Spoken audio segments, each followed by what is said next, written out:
الحمدللہ الحمدللہ نحمدہ ونصلی علی رسولہ الکریم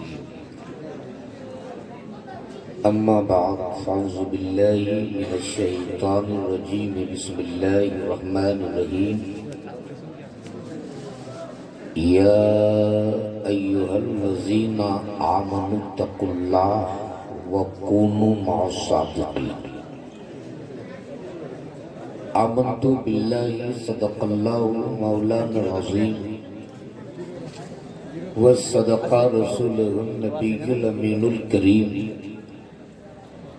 ونحن علی ذالک لمن الشاہدین والشاکرین والحمد للہ رب العالمین۔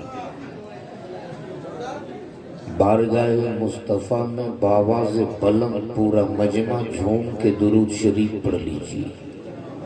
اللہم صلی علی سیدنا مولانا محمد وعلی آل سیدنا محمد بارک سلم صلو علیہ صلاۃ و سلام علیک یا رسول اللہ صلی اللہ تعالی علیہ وسلم۔ جن کو جہاں جگہ مل جائے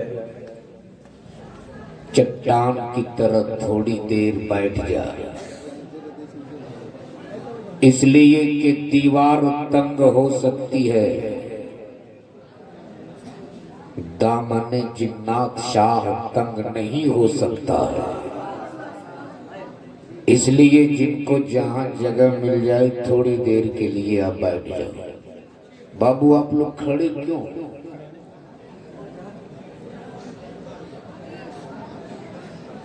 اگر جلسہ سننے آئے ہو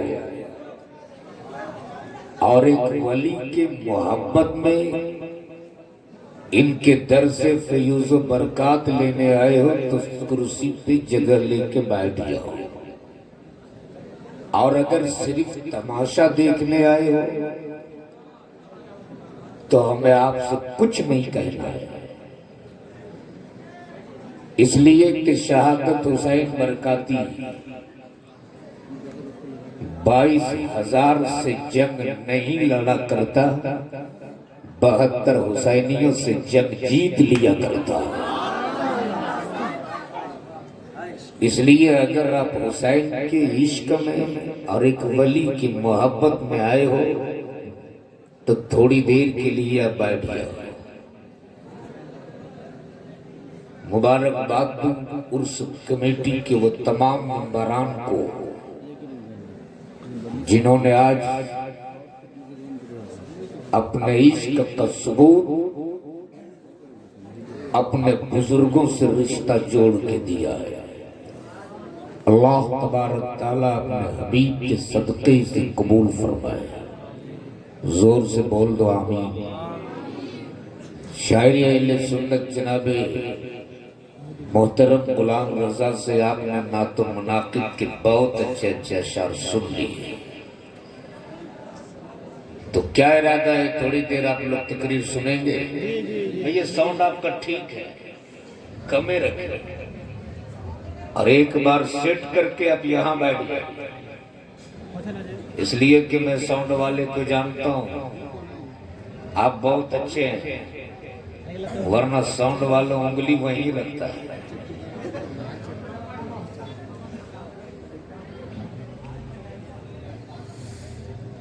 تو بس آپ سیٹ کر دیجئے، آپ کا ساؤنڈ جہاں سیٹ ہو گیا ہے وہی صحیح ہے، بہت اچھا بجا رہے ہیں۔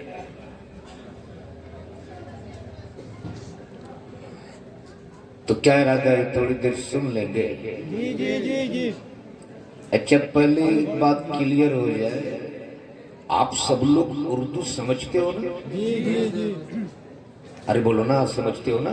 ہاں۔ نہیں، یہ بنگال ہے، بہت دیر سے بیٹھ کر امام صاحب کی تقریر سن رہا تھا، بنگلہ زبان میں بول رہے تھے، کچھ سمجھ میں آ رہا تھا، تو رات کے 12 بج چکے ہیں، آپ لوگ تقریر سنیے گا کہ تقریر کھائیے گا؟ نہیں، بنگال میں لوگ پیتے کم ہیں، کھاتے زیادہ ہیں۔